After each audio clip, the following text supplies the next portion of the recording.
Salut mes chers élèves, dans notre cours d'analyse d'aujourd'hui, nous allons travailler sur les suites numériques. Alors, nous allons continuer avec les cours sur les suites arithmétiques. Ok, voici un premier exercice d'application. Soit la suite UN définie par UN plus 1 égale à UN moins 4, U de 0 est égal à 0.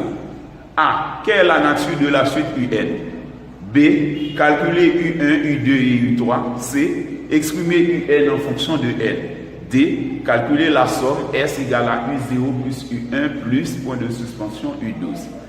Ok, donc à partir de ces données-là, nous allons résoudre l'exercice, mais cependant, c'est suivant les notions que nous avons vues dans les derniers cours. C'est la somme de termes d'une suite arithmétique, calculer le terme général, etc.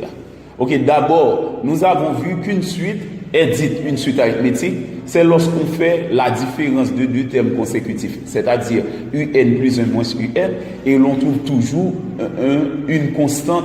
Ok, on dit que cette suite est arithmétique.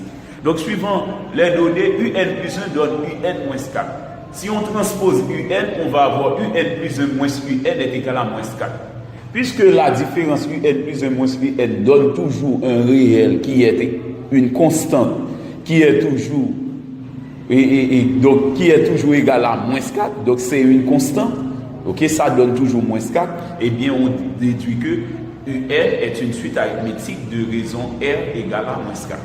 Ok, donc c'est un théorème lorsque pour tout entier naturel N, on a UN plus 1 moins UN égale à R, eh bien c'est une suite arithmétique de raison R. Maintenant, pour la deuxième question, la deuxième partie de l'exercice, calculer U1, U2 et U3. Puisque la suite était donnée par récurrence, eh bien, nous allons varier N. Lorsque N prend la valeur 0, on va avoir U0 plus 1 égale à U0 moins 4. On remplace U0 par sa valeur, donc ça donne U1 égale 0 moins 4, donc U1 donne moins 4. Pour N égale à 1,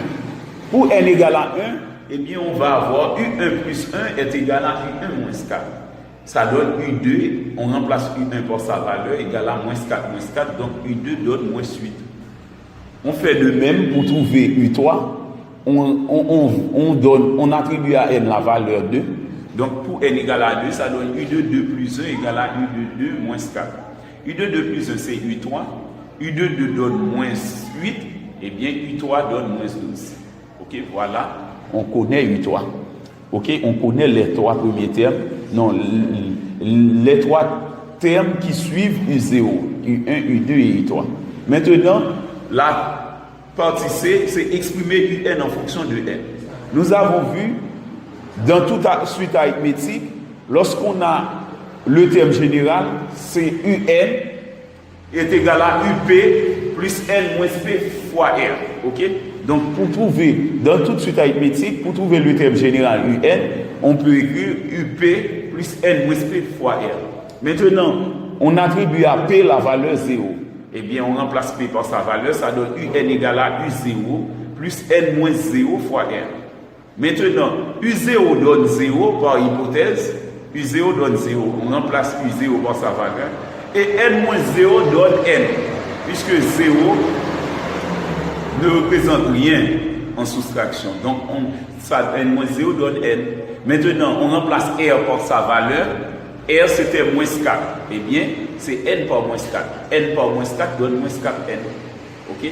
Donc, le terme général de la suite UN, c'est moins 4N. Pour terminer avec cet exercice, on demande de calculer la somme S égale à U0 plus U1 jusqu'à U12. En remarquant bien ici, puisque U est une suite arithmétique, eh bien, pour calculer la somme des termes d'une suite arithmétique, il faut prendre le premier terme, plus le dernier terme, multiplié par le nombre de termes, divisé par 2. Le premier terme, c'est U0. Le dernier terme, c'est U de 12. Le nombre de termes, c'est 13, parce qu'on a de 0 à 12, ça donne 13.